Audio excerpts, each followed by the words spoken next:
When I asked to meet my grandchild, my daughter said, "You don't deserve to be a grandpa."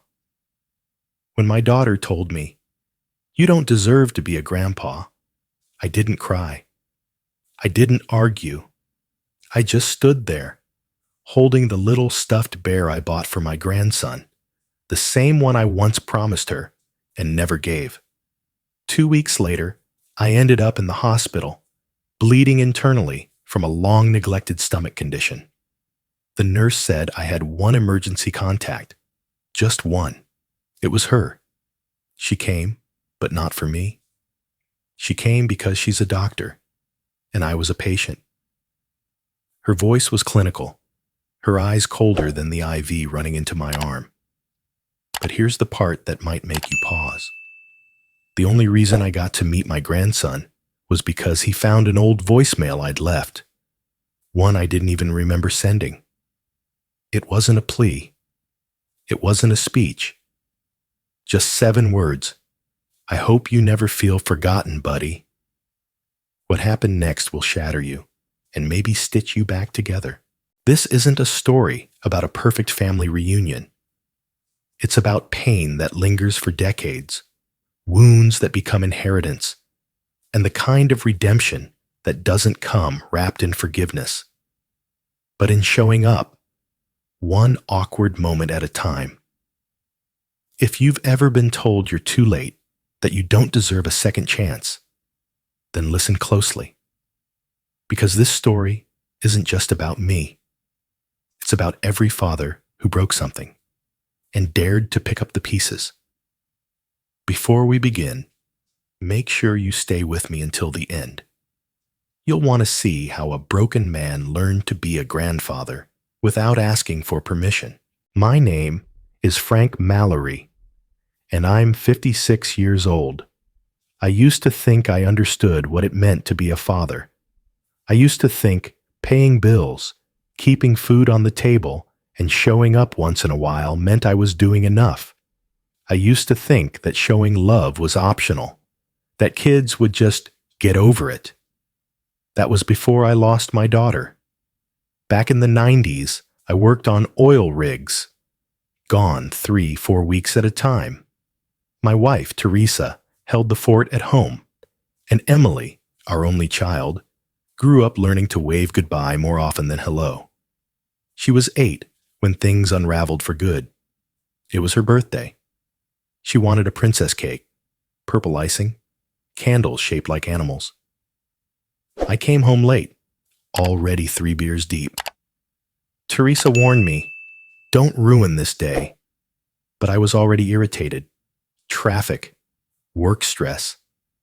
And the 4th beer I opened in the garage. The living room was filled with balloons and laughter when I stumbled in. Emily ran up to me, beaming, holding out her arms. "Daddy, look at my cake." I didn't smile. I didn't hug her. I tripped on the rug. The beer in my hand slipped, and I crashed into the table. The cake, her beautiful, lopsided, handmade cake, smeared across the carpet. I cursed, loud. And when Emily cried, I screamed back, "God damn it, can't you just shut up for once?" The room went still. Teresa grabbed Emily and pulled her away like I was some stranger who'd broken in. Maybe I was. That night, I slept in the garage. A month later, I was living in a cheap motel. 6 months later, the divorce papers arrived, and I didn't fight them. For years after that, I mailed birthday cards, cheap ones. I'd sign them, "Love, Dad," and sometimes add a $5 bill. I never called, never visited. The truth is, I didn't want to face the silence I knew was waiting on the other end of the line. My drinking got worse before it got better. There were nights I couldn't remember how I got home. Once, I woke up on a park bench with a cut on my forehead and no idea what day it was. I told myself Emily was better off without me. That lie was the only thing I clung to. Fast forward to 2022. I'd been sober 2 years. Not a single drop, since I walked out of my last AA meeting and flushed a bottle of scotch down the motel toilet. I now lived in a tiny studio apartment in Akron, Ohio. Walls thin enough to hear every argument next door. Heating barely working in the winter. Most days, I ate instant oatmeal. My stomach couldn't handle real food anymore.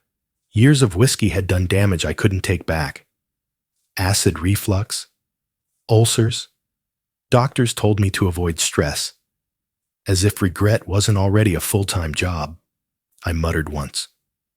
I spent my days in silence, watching birds through the cracked blinds. I had a plant. I named it Teresa, as some kind of sick, ironic tribute. It died in January. Then one morning, while stirring bland oatmeal, a memory hit me. Like a freight train, Emily, age 5, wearing my oversized hard hat, pretending to be an oil boss. She stomped around the living room yelling, "Drill, Daddy, drill!" I remembered laughing so hard I had to sit down. I remembered thinking, this kid adores me. And then I remembered what I'd done to that love. I dropped the spoon, sat on the couch. For the first time in over a decade, I said her name out loud. Emily. It echoed in the apartment, the kind of sound that fills a place far too empty. The guilt hit like waves. I spent the entire day pacing, flipping through old photo albums, touching her tiny face on faded pictures. Her toothy grin at age 7, her Girl Scout uniform, the last Christmas photo we ever took. I looked at myself in the mirror that night and asked, do you even deserve to say her name? That's when I decided I had to try, no matter how late, no matter if she slammed the door in my face, I had to know. Could a father who broke everything ever be seen as more than a memory someone's trying to forget? That's where this story really begins. It was early spring when I found out. I was at the corner store buying a bottle of antacid and a microwave meal when I saw her name on the local newspaper's birth announcement section. Emily R. Mallory gave birth to a baby boy at St. Catherine's Hospital. I stood frozen. The cashier asked if I was okay. I nodded, paid, and left without the food. My hands were shaking the entire walk home. A grandson. I was a grandfather. I hadn't heard her voice in nearly 15 years. I didn't even know she still used her maiden name. My knees went weak. The world felt different. The guilt didn't go away. It got louder. But for the first time in forever, something else appeared in its shadow. Hope. I spent 3 hours staring at a blank sheet of paper that night. Then I started writing. Dear Emily, I began. I told her everything, that I'd been sober, that I thought about her every single day, that I had no excuses, that I knew sorry meant nothing after the years I'd lost, but I had to say it anyway. I wrote and rewrote that letter 7 times. By the end, the paper was damp from my hands. I used my neatest handwriting, tucked it in a pale blue envelope, and mailed it the next morning. I waited. 5 days later, I opened my mailbox and found the envelope inside. Same handwriting, same paper, same weight. But this time, there was a red stamp across the front. Return to sender. She hadn't even opened it. The wind felt sharper that day. My breath caught. I sat on the stoop outside my apartment building, envelope in my lap, and stared at nothing. But I wasn't done. I found the hospital. I knew it would be too much to ask for a visit. But maybe, just maybe, I could see him, even if only from afar. St. Catherine's wasn't far. I took the bus, dressed in my cleanest shirt, combed my hair, carried the same envelope in my pocket. The maternity floor was on the 3rd level. I didn't try to get inside. I just stood near the nursery window. Through the glass, I saw rows of bassinets, nurses gliding between them, soft lullabies playing overhead. Then I saw her, Emily. She was in a hospital gown, her hair tied back messily, holding a small bundle wrapped in blue. Her eyes were puffy, but she was smiling, genuine, tired, and full of warmth I hadn't seen in decades. I didn't dare move, just watched. My breath fogged the glass. She didn't see me. I saw my grandson, though, tiny fingers squirming in her arms. That was enough. More than I deserved. I walked away after a few minutes. My legs were heavy, like wading through wet sand. That night, I opened my phone, searched for her number. Miraculously, it was still active, and typed out a message. I know I'm not welcome, but I saw you at the hospital. You looked strong. He looked perfect. I'm proud of you. I'm ready to be your dad again. I hovered over send for 5 minutes. Then I pressed it. I didn't expect a reply. Not after the letter. Not after the silence. But an hour later, my phone buzzed. It was her. One line. One sentence. You don't deserve to be a grandpa. That was it. I read it again. And again. There were no insults. No explanations. Just the verdict. It gutted me. I sat in the dark for a long time, phone in hand. No tears. Not this time. Just an ache. Deep and hollow, like something vital had been scooped out of me. And yet, even with those words, even with that knife, part of me was still grateful. She'd replied. After 15 years of silence, she answered me. She still hated me, but she knew I existed. That had to count for something, right? Emily Mallory had built her life on silence, not the absence of sound, but the kind of silence that wrapped itself around pain, that hardened into a shell to keep her from bleeding out. She was 32, a licensed therapist with a doctorate in clinical psychology, specializing in childhood trauma. She understood why people hurt others, why some fathers left, why some daughters never forgave. And yet, none of her degrees could touch the wound she carried. She lived in a modest house just outside Cleveland. Nothing extravagant. White picket fence, wind chimes on the porch, a nursery decorated with hand-painted stars. It was the kind of house she used to draw in crayon as a child. A house with no yelling, no slamming doors, no smell of whiskey.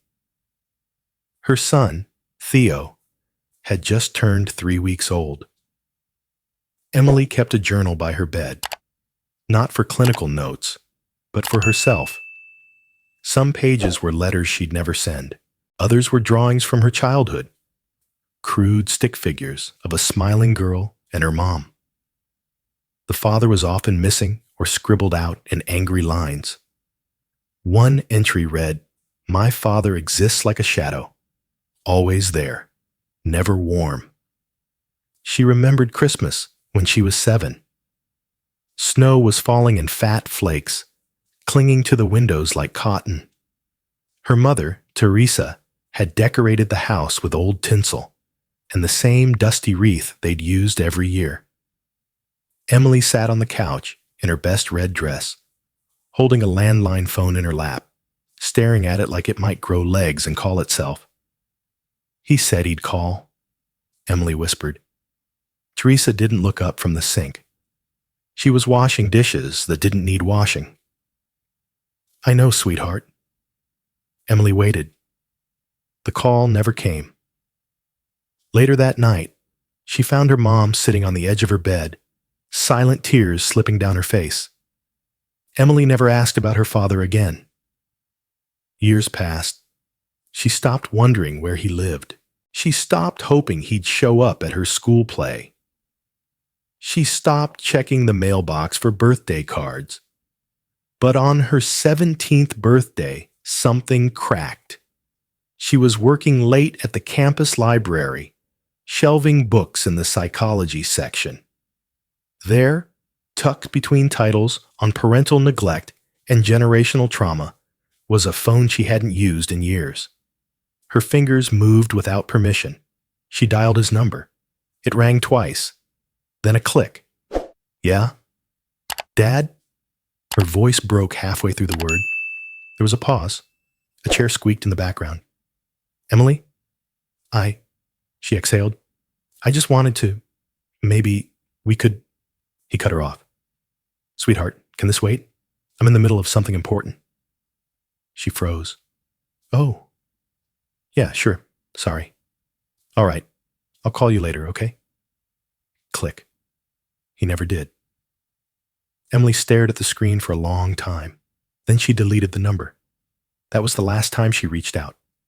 Now, 15 years later, she was a mother, a protector, and she had no intention of letting her son grow up knowing that kind of pain. She saw a therapist weekly, not because she couldn't function, but because she refused to let her childhood seep into Theo's. Dr. Lanford, a gray-haired woman with sharp eyes and a soft voice, was the only person who heard the full weight of Emily's history. He sent me a message, Emily said during one session, her voice even. Dr. Lanford leaned forward. What did it say? Emily hesitated.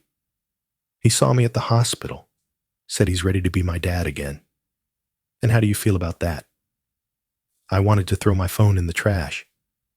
Silence. Then, and if he died tomorrow? Emily looked away. I wouldn't go to his funeral, she whispered. Not even to spit on the casket. Dr. Lanford nodded. You're allowed to feel that way. But I don't want Theo to ask about him one day. I don't want to explain why I flinch when the word grandpa is mentioned. And yet, Dr. Lanford said gently, you kept the message. Emily clenched her jaw. Because I need a record, proof, in case he ever says he tried. That night, after putting Theo to sleep, Emily sat in the nursery. The soft hum of a lullaby played from a toy giraffe.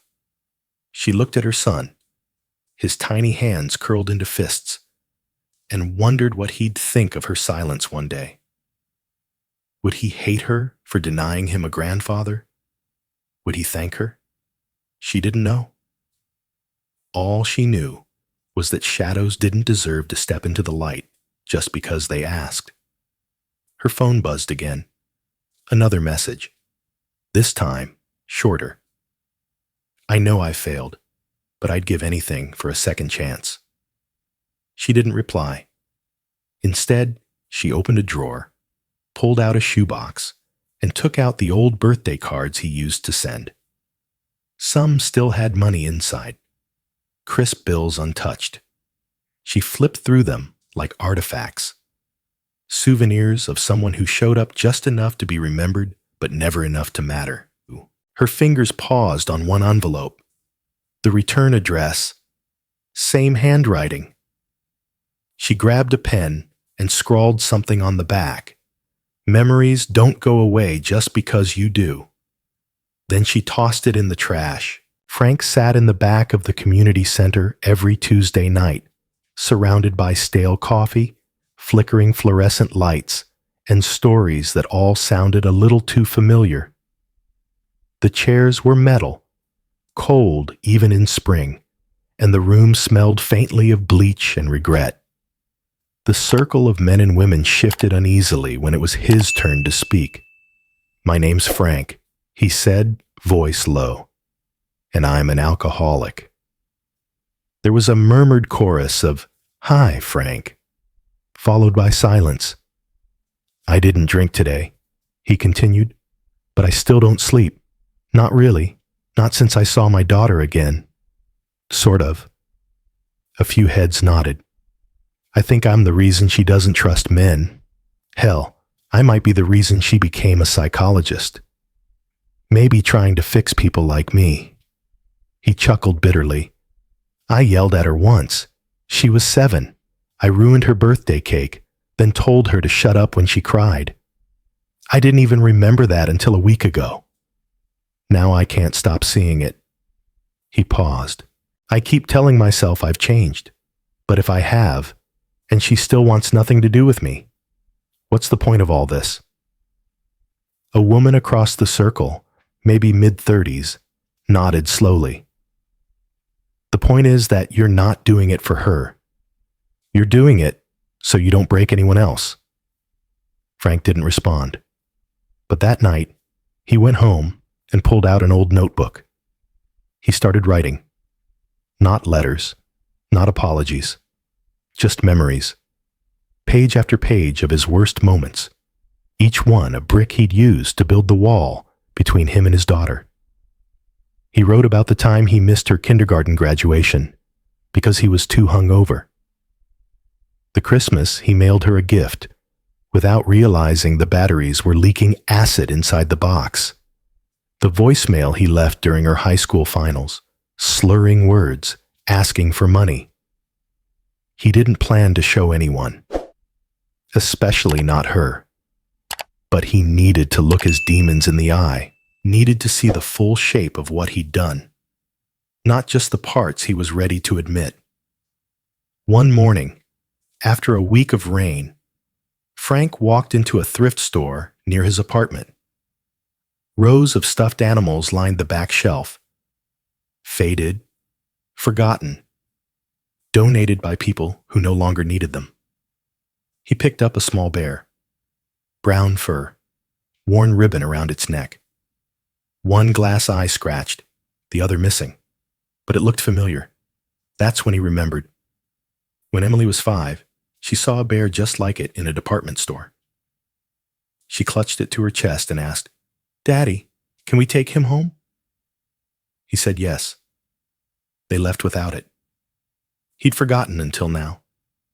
Frank bought the bear for $2.50, cleaned it with a damp cloth, sewed a button where the missing eye had been. Then he sat down and wrote a note. "He's late, just like me. But I hope he still counts." He didn't sign it. That evening, just after sunset, he drove to Emily's neighborhood. He knew the address, had found it months ago through a public record search, though he never dared use it. The street was quiet, lawns trimmed, wind chimes swaying gently, porch lights beginning to glow.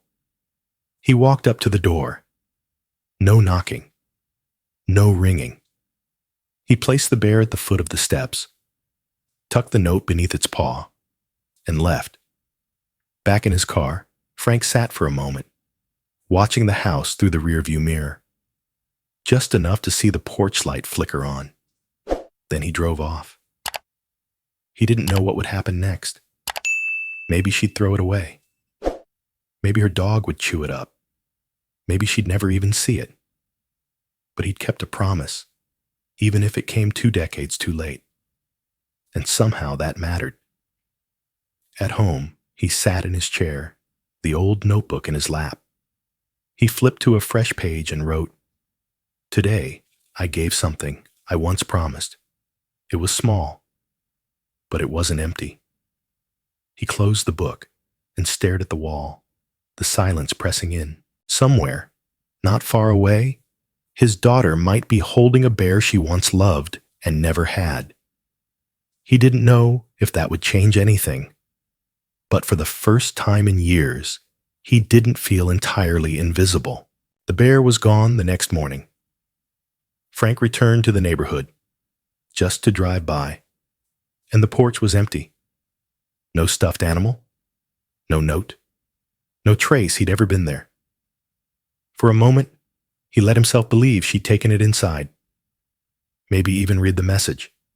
That hope lasted until 8:37 a.m. His phone buzzed. One new email. The sender, Emily Mallory. His pulse quickened. Hands trembling, he tapped the screen. Subject, enough. The message was short, brutal in its precision. "Please stop leaving things at my door. I don't want my son to grow up with the same kind of memories I did. I understand you think you've changed, but I can't take that risk. Not with him. Respect my decision and stay away." There was no greeting, no sign-off, just a line drawn in digital ink so sharp it left a sting in his chest. Frank stared at the words, rereading them as if some hidden meaning might emerge. But there wasn't one. She'd said exactly what she meant, and that was the part that hurt most. How clear she was. How final. He stood up too fast, knocking over the folding chair in his tiny kitchen. The noise startled him, but it felt good, like breaking something without shattering glass. He opened the fridge, stared at the nearly empty shelves, and slammed the door shut. "For Christ's sake," he muttered, pacing. "How much more do I have to do?" His voice echoed. The apartment was too small to hold that kind of anger. "I've changed. Doesn't that matter? Doesn't it count for something?" He grabbed his phone, thumbs flying across the screen. "You don't get to pretend I'm still that man. I've done the work. I've earned the right to try." He hovered over the send button, then deleted it. Instead, he opened his notebook, wrote in large, uneven letters, "What does redemption mean if it depends on someone else giving it to you?" Later that day, miles away, Emily sat at her kitchen table, watching Theo scribble crayons across a piece of paper. He was making a mess of green and purple, trying to draw a rocket ship. She smiled faintly. Then, without thinking too hard about it, she printed the email she'd just sent to Frank. Theo looked up, curious. "What's that, Mommy?" "Something you can color," she said softly, handing it to him. He took it without question, started coloring over the lines of text. Green filled the word memories. Purple circled risk. The word stop was painted red. Emily watched, biting her lip. "Who's it from?" Theo asked, pointing at the top of the page. She hesitated. Then, "Someone Mommy used to know." Theo nodded and kept coloring. To him, the words meant nothing, just shapes to fill. But to Emily, they were a shield, a lesson, a reminder. She'd tried once, long ago, to open the door to her father. She was 17, desperate and foolishly hopeful. And he shut her down in a single sentence. She wasn't going to make that mistake again. Not for herself, and certainly not for her son. That night, after Theo went to bed, she sat on the couch and opened the same drawer where she kept Frank's old birthday cards. Inside was the bear, not on the porch, not in the trash. She had taken it. It sat there now, quiet, still holding the note under its paw. Emily stared at it for a long time, then picked it up, read the message again. "He's late, just like me. But I hope he still counts." It was the first thing he'd said that didn't feel like an excuse, but it wasn't enough. She placed the bear back in the drawer and closed it. Back in his apartment, Frank lay awake, staring at the ceiling. The overhead fan spun slowly, casting lazy shadows on the wall. He didn't know that she'd kept the bear. He didn't know his grandson had colored over his rejection. All he knew was silence again. He hadn't had a drink in over 2 years. But tonight, the craving crawled up his spine like a familiar ghost. He sat up, went to the kitchen, opened the cabinet where he kept his worst thoughts. There was no alcohol, just a folded sticky note taped to the inside of the door. "If you drink, you disappear again, and she'll be right." He wrote it himself, months ago. Tonight, it saved him. Frank had always known what rock bottom looked like. He'd seen it on the bathroom floor of gas station restrooms, in the eyes of strangers at AA meetings, and in the mirror on mornings when his mouth still tasted like regret. But this time was different. This time, it was quieter. No shouting. No bottles thrown across the room. Just a single can of beer sitting in the back of his fridge, left there by a neighbor months ago during a failed attempt at friendship. He hadn't touched it, not for 3 years, 2 months, and 16 days. Until now. It was 2:14 a.m. The silence in the apartment was suffocating. His hands trembled, not from withdrawal, but from hopelessness. He sat on the edge of his bed, staring at the can as if it might speak. He opened it. The hiss was louder than expected, like a snake laughing in his ear. One sip. Bitter. Familiar. The taste of every wrong decision he ever made. Another sip. By the time the can was empty, he felt nothing but shame. He grabbed his phone, opened the voice recorder, and hit the red button. His voice cracked as he began. "I'm not good at this," he mumbled. "I've never been good at this. Saying the right thing. Doing the right thing. But I need you to hear me, Emily." He paused, swallowed hard. "I don't have time anymore. My body's falling apart. The doctors keep telling me to rest, to take it easy. But how do you rest when your whole life has been a mistake?" Another long breath. "I don't want anything. I'm not asking for holidays or birthdays or sleepovers. I just want to know that when I go, someone remembers I tried. That maybe, just maybe, you'll tell them I existed. That I tried to be better at the end." His finger hovered, then tapped stop. He didn't listen to it, just sent it straight to her voicemail. Then he curled into the corner of the bed, phone still in hand, and let the sleep take him. Emily received the message at 7:06 a.m. She saw the notification while packing Theo's lunch. The sender's name, Frank Mallory, flashed across the screen like a ghost's whisper. She didn't hesitate. She deleted it without listening. Her heart was a fortress now, walls built from every broken promise, every missed birthday, every voicemail that came years too late. But fate had a cruel sense of timing. Theo had been playing on the floor beside her, scrolling through her phone's gallery app, looking for pictures of his stuffed animals, as he often did. In the chaos of the morning, he tapped into the recently deleted folder. He found the message. He pressed play. Emily didn't hear it at first, but when Theo gasped, when his small voice trembled, she turned. "Mommy," he said, tears filling his eyes.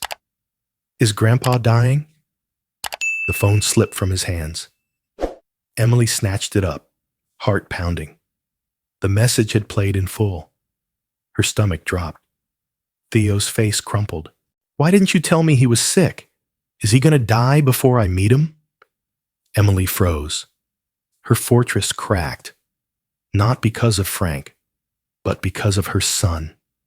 She knelt beside Theo, pulled him into her arms. "I don't know, sweetheart," she whispered. "I don't know." He sniffled. "I don't want him to die." She held him tighter, blinking back her own tears. She wanted to scream at Frank, at herself, at the universe for putting her in this impossible position, because for the first time, she wasn't the only one carrying the weight of his choices. Her son was starting to feel it too. That night, Frank didn't go to AA. He didn't eat. He didn't write. He sat in silence, the voice recorder app still open, the words echoing in his mind. "I just want to be remembered." He wondered if it had even reached her, if she'd deleted it like the letter, like everything else. He didn't know that across town, a little boy had heard his voice for the first time and cried. He didn't know that the bear he left behind was now tucked into Theo's bed, held tight like a secret. All he knew was the silence had returned. And this time, it felt permanent. Emily wasn't expecting a package. It was left at her doorstep on a Tuesday morning, wrapped in brown paper, no return address. Theo had been playing with blocks near the window when he shouted, "Mail's here." She opened the door with mild annoyance, assuming it was another unsolicited baby product sample. But the moment she picked it up, she knew. Her name was handwritten across the front, carefully, hesitantly. Inside the box was a worn leather journal, thick, dog-eared, pages sticking out like unspoken thoughts.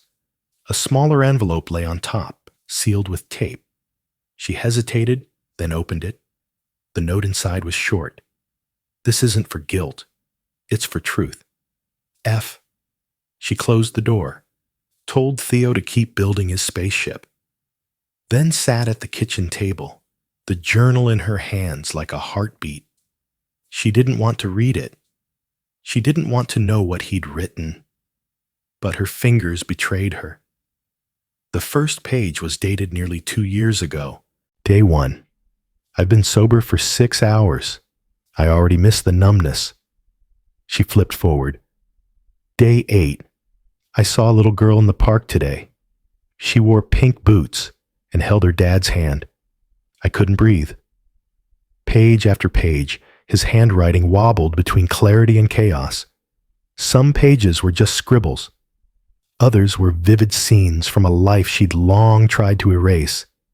Then came the entry that stopped her. Day 94. The day you gave birth, I was outside the hospital. I saw you through the glass. You were glowing and I was rotting. I couldn't move. I smelled like beer. My stomach was a mess, but my heart was worse. That day scared me more than anything else in my life, because I saw you be everything I never was. Emily pressed her hand against her mouth.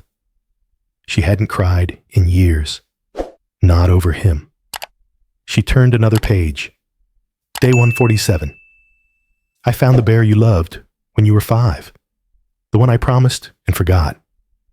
I bought it, patched it up, left it on your porch. I stood across the street until it was gone. I wanted to see your face. I didn't deserve to. She flipped faster now, breath-catching. Then, twist. Day 202. My father left when I was 6, just like I left you. He drank, lied, broke every promise. I swore I'd never be him. I became him. The pen ink here was darker, smudged. Like he'd pressed too hard. Like the truth had to be forced out. Emily's heart pounded. She hadn't known much about her grandfather. Her mother rarely spoke of him. Just vague references to the man who taught your father how not to love. She stared at the words. One generation to the next. A chain of men breaking what they should have held close. Frank's entry continued. I hated him. For leaving. For not calling. For making me feel like a burden. And somehow, I did the same thing to you. Maybe worse. Because I knew the pain it caused. And I still passed it on. Emily closed the journal, unable to breathe. She looked out the window. Theo was still playing, now giving voices to his block people. She wiped her eyes. Maybe Frank hadn't said these things out loud. Maybe he didn't call, or knock, or push. But this was him breaking the cycle, in the only way he knew how. By telling the truth. She opened the journal again. This time, slowly, page by page, letting each one sink in like a small wound that stung, but also cleaned. By the time Theo tugged on her sleeve, asking for a snack, she'd read 30 pages. 30 pieces of a man she didn't know how to forgive, but suddenly couldn't hate as easily. That night, she put the journal in her drawer beside the bear. She didn't text him, didn't call, but she didn't throw it away either. And that, for Frank, would have meant everything. Frank didn't know if she'd read the journal. He didn't expect to find out. After all, silence had been the most consistent response in their relationship. Still, hope, however fragile, had a way of sneaking back in. So he did something he hadn't tried before. He recorded a video. No rehearsals, no script, just him, sitting in front of the dusty bookshelf in his apartment, wearing his only clean shirt and trying to find the words that didn't sound like a plea. He pressed record and stared into the lens. "Hi, Emily." His voice cracked at the edges. He didn't blink. "I know the damage is already done, and I'm not going to list excuses or tell you I've changed like it's a trophy. You don't owe me anything, not even your time." He swallowed hard. "But if, by some miracle, you're watching this, I want to say something simple." A long pause. "You can hate me. You can yell, curse, scream, bring up every time I failed you, and I won't argue. I won't defend. You deserve to be angry. You earned that rage, and I won't take it from you." Another breath.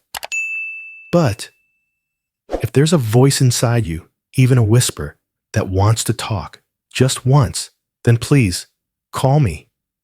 He gave a small smile, tight with pain. "You can say anything, or nothing. I'll just listen." He hesitated, then added, "You can call and cuss me out for 5 minutes, and I'd still say thank you, because it would mean you called." Click. He didn't send it right away. Watched it back once. Cringed at how tired he looked. Then shrugged and sent it anyway. No dramatic subject line. Just a file titled, "For Emily, no pressure." Emily opened the email a day later. She saw the file, hovered her finger over it, considered deleting it. Then something stopped her. She pressed play. The video was just under 2 minutes long. She watched the entire thing without blinking. When it ended, she closed her laptop, leaned back in her chair, and stared at the ceiling for a long time. She didn't cry. She didn't smile. But she didn't block his number either. That was new. Weeks passed. No messages, no packages, no bears on the porch. Frank didn't push. He watered his tiny plant. Teresa II, he called it. A peace lily this time. It was still alive. Every morning, he checked his phone. No calls. But she hadn't blocked him, and that, somehow, made it easier to breathe. Then came the twist. It was a Tuesday. Emily was in a Zoom meeting with 2 other therapists, discussing trauma patterns in intergenerational parenting. Her laptop was muted, camera on. Suddenly, her phone buzzed on the table beside her. Incoming call. Frank Mallory. The name lit up the screen like a spotlight. Her breath caught. Her heart jumped. The other therapist kept talking, terms like emotional inheritance and cycle breaking flying across the screen. Emily stared at the phone. 1 ring, 2, 3. She didn't pick up, but she didn't silence it either. She just watched. 4, 5, then voicemail. The screen dimmed. She closed her eyes for a second, then returned to the meeting. Her colleagues never noticed. That night, she replayed the moment in her head. The name, the choice, the silence. And for the first time, she realized she hadn't felt anger when his name appeared. Just uncertainty. A thread tugging at a wall she thought was solid. She didn't call him back. But she also didn't change her number. Frank, meanwhile, sat in his chair, staring at the phone like it had betrayed him. "No answer," he muttered. But then he smiled, not bitter, not disappointed, just soft. She didn't hang up. And for Frank, that was enough. For now, Frank collapsed on a Wednesday. He'd been dizzy all morning, chalking it up to skipped meals and another night of restless sleep. But when the pain hit, sharp, deep, just below his ribs, it didn't let up. He tried to stand, then dropped to the floor of his bathroom, clutching his side, bile rising in his throat. He passed out before he could reach the phone. When he came to, he was already in a hospital bed, a fee in his arm, machines beeping, the white noise of illness humming in every corner. A nurse hovered beside him, scribbling notes. She gave him a polite smile when he opened his eyes. "Mr. Mallory, you're at St. Vincent's. Internal bleeding from a perforated ulcer. You've been admitted for observation." He tried to sit up, regretted it immediately. She rested a hand on his shoulder. "Don't move too much. You're stable now, but we need to monitor you closely." He blinked, throat dry. "Did someone bring me in?" "A neighbor called 911. They found you unconscious." "You're lucky. Anyone called?" The nurse hesitated, then glanced at the clipboard. "You listed an emergency contact. Emily Mallory?" Frank's breath caught. "You called her?" She nodded. "Left a message. She's listed as your only next of kin." Frank closed his eyes. Somewhere across town, his daughter's phone was ringing. Emily was between appointments when the voicemail arrived. She recognized the hospital's number immediately. Her stomach knotted. The nurse's voice was calm, clinical. "This is St. Vincent's Hospital. We have a patient under your emergency contact, Frank Mallory. He's stable, but being treated for internal bleeding. You're listed as next of kin. Please call back." She didn't. She didn't need time to think. She just needed space to breathe. The words echoed in her head all afternoon. Internal bleeding. Emergency contact. Stable. She finished her last client session in a fog, barely remembering what she'd said. At 7:03 p.m., she stood outside her front door, keys trembling in her hand. Theo was inside, napping. She could ignore the call, let them handle it, let time pass. But something inside her shifted, not as a daughter, but as a doctor. She couldn't leave someone untreated, unseen, even if that someone had left her behind years ago. At 8:15 p.m., Emily walked into St. Vincent's, her ID badge clipped to her coat pocket in case she needed access. She told the front desk her name. They led her to room 412. She paused outside the door. She wasn't here to forgive him, wasn't here to talk. She just needed to see he wasn't dying, that he wasn't going to vanish without her knowing. She pushed the door open gently. The room was dim. Frank was asleep, an oxygen tube resting beneath his nose. The monitor beside him blinked steadily. A tray of untouched food sat nearby. Emily stepped in. She didn't speak, didn't move closer than the foot of the bed. She just looked. He looked smaller than she remembered, thinner, paler. Time had folded him in on himself. His hands trembled even in sleep, and in one of those hands, he clutched a photo. She recognized it instantly. A snapshot of her, maybe age 6, in a red jacket, sitting on her father's shoulders at a park. Both of them laughing, leaves falling around them. She hadn't seen that picture in years. She'd forgotten it even existed, but he hadn't. Frank stirred, shifting slightly in the bed.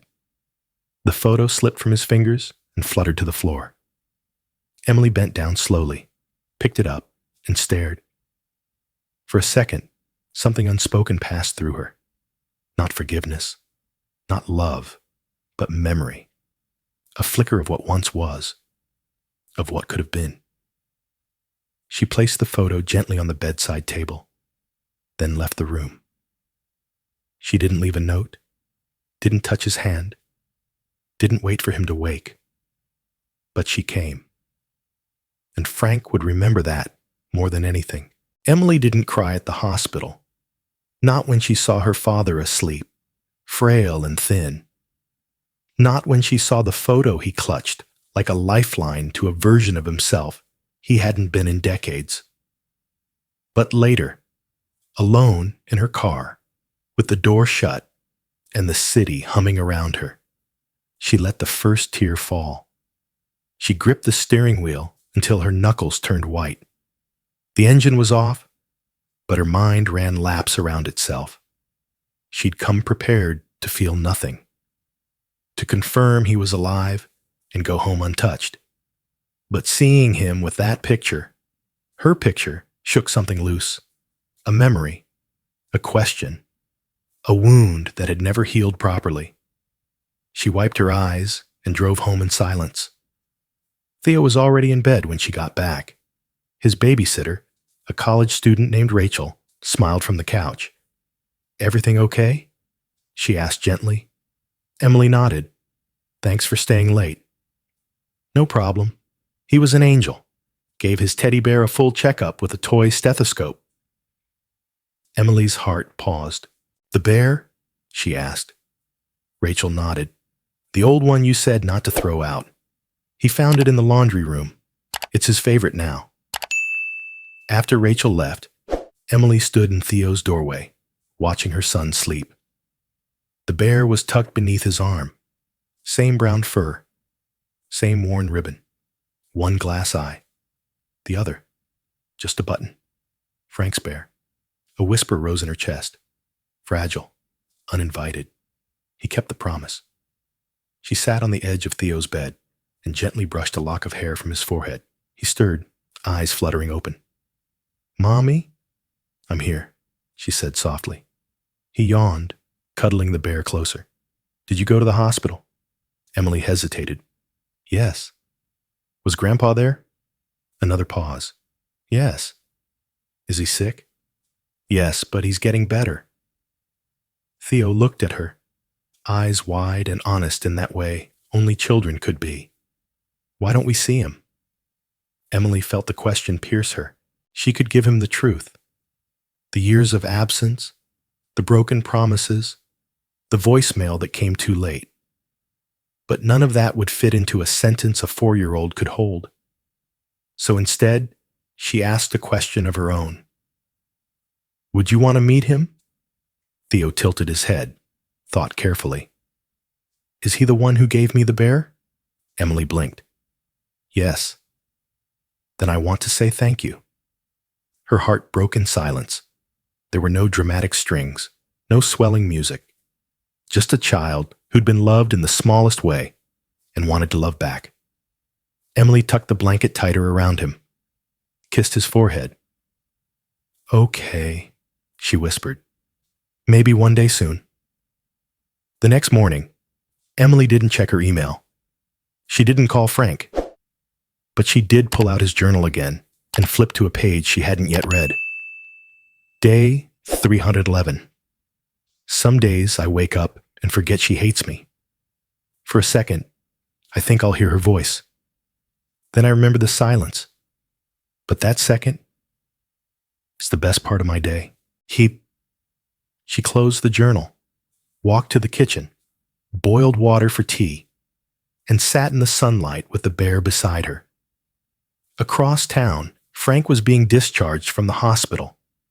He declined a cab, insisting he could walk the 2 blocks home. The nurse shook her head, unconvinced. He held the photo again, now creased from being dropped but still intact. He asked if anyone had come while he was asleep. The nurse checked the records. Someone signed in under your emergency contact. No note, no message. But Frank didn't need one. She had come, and that was more than he'd expected. 3 days later, Frank received a letter in the mail. No return address, no salutation, just a single line on plain paper. He knows about the bear. Nothing more. Frank held the note to his chest, eyes stinging. No signature, no reply required. But that line, it meant everything. Someone had told his grandson, and his grandson hadn't thrown the bear away. That evening, Emily took Theo for a walk around the neighborhood. He wore his red jacket, just like she had in the old photo. The bear was cradled in one arm. They stopped by a bench in the park. Emily watched other kids run past, listened to birdsong woven with laughter. Theo looked up at her. "Do you think Grandpa likes parks?" "I don't know," she said honestly. "I think he does," Theo replied, "because of the picture." "What picture?" "The one he holds when he sleeps. I saw it in his room." Emily turned to him, surprised. "How did you know that?" Theo shrugged. "I dreamed it." She didn't question it. Some things didn't need logic. Some things just needed to be felt. Frank wasn't expecting visitors. The morning sun filtered through the hospital blinds, casting golden stripes across the sheets. Machines beeped steadily beside him. His stomach still ached, but the pain was manageable now. Less urgent, more of a dull reminder of what he'd done to himself. He stirred gently, eyes half open, when he heard the faintest of voices near the bed. "Is he awake, Mommy?" Frank froze. He turned his head slowly toward the voice, afraid it would disappear if he moved too quickly. Sitting in the visitor chair beside him was a boy. Small, bright-eyed, clutching something to his chest. The bear. The same one Frank had left on the porch, patched up with care. One button eye, faded ribbon, worn brown fur. Theo. Frank's throat tightened. The boy didn't speak right away. He just stared with open curiosity, as if trying to decide whether this was a person to be feared or forgiven. Frank cleared his throat, his voice hoarse. "You must be Theo." The boy nodded. "You're Grandpa." It wasn't a question. Frank blinked. "Yeah, I guess I am." Theo extended the bear. "You forgot to name him." Frank gave a tired smile. "I was waiting for the right person to do it." The boy thought for a moment. "His name is Buttons." "Buttons?" Frank echoed. "That's perfect." Theo smiled, then stood. "Do you want some water? I can ask the nurse." Frank chuckled softly. "You're a kind kid." Before Theo could answer, a voice came from the doorway. "That's enough for now." Frank turned toward the sound. Emily stood just outside the room. She hadn't entered. Her arms were crossed, eyes unreadable. But she was there, and that mattered.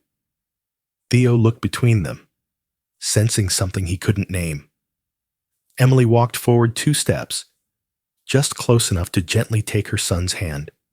Frank wanted to say something, anything, but his throat closed up again.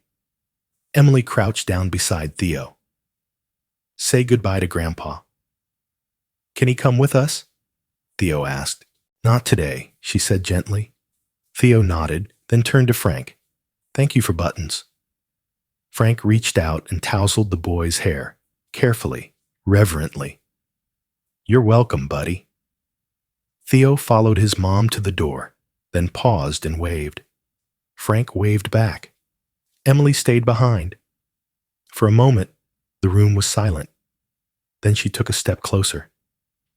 "I don't know why I brought him," she said, voice low. "I wasn't planning to." Frank didn't move. He listened. "I woke up this morning and something in me said, it was time."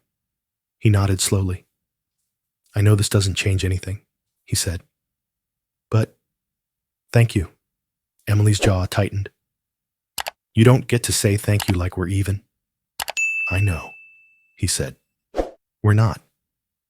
She hesitated, looking down at her feet. "I'm still angry," she continued, still hurt.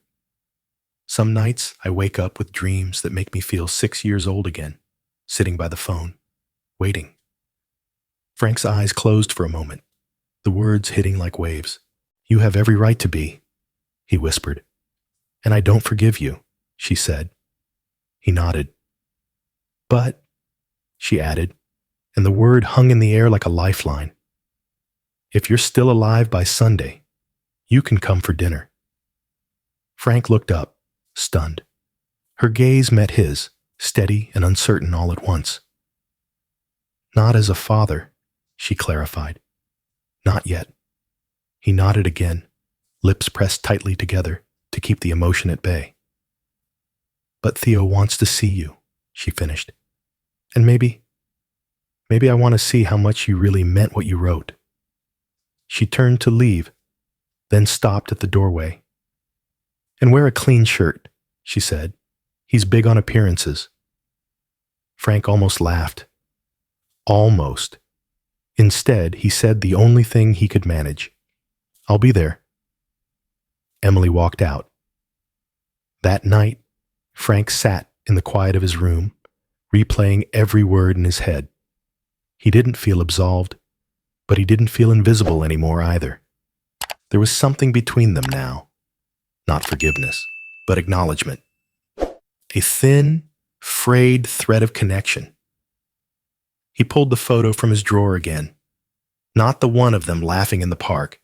He'd already given that moment everything it could hold. This was a new picture. A sketch Theo had left behind.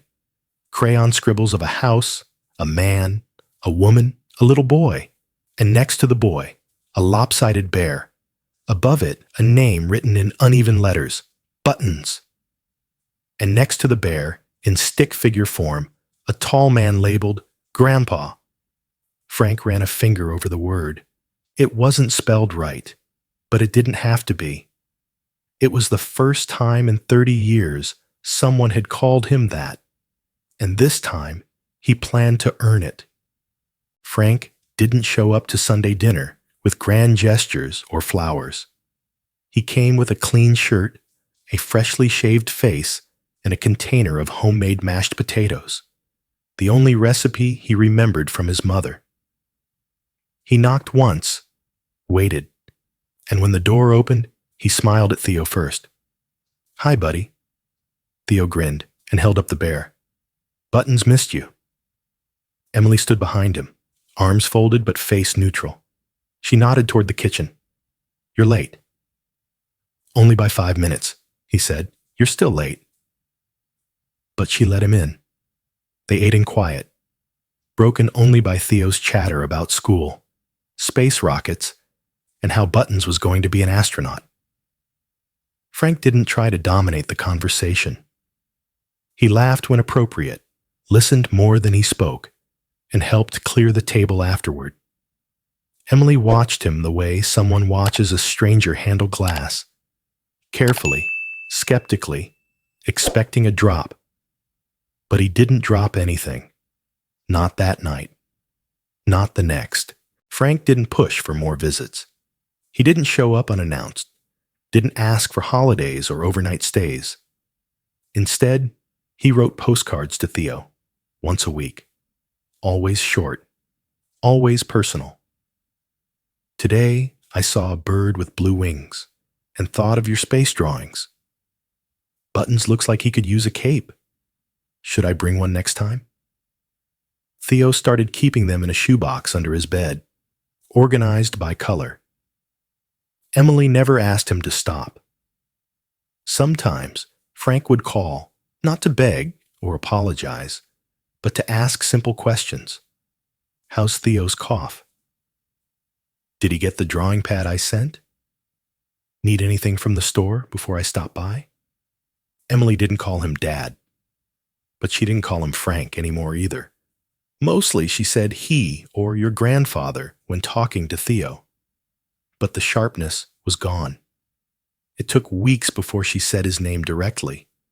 Even longer before she asked him, in passing, how his stomach was healing. That question, simple as it was, made Frank cry once he was alone. Their third meeting was on a rainy Friday. Emily had a late work call. She asked, almost reluctantly, "Can you watch him for an hour?" Frank said yes, before she finished the question. He arrived with coloring books, crackers, and a new pair of socks for Buttons. Theo talked nonstop as they colored, telling stories about his imaginary rocket crew, naming all the stuffed animals in his command center. As the rain tapped against the windows, Frank found himself lying on the living room rug. Theo curled beside him, eyes heavy. "Want a story?" Frank asked. Theo nodded. "But a real one, not space." Frank smiled, hesitated, then began. "When your mommy was little," he said softly.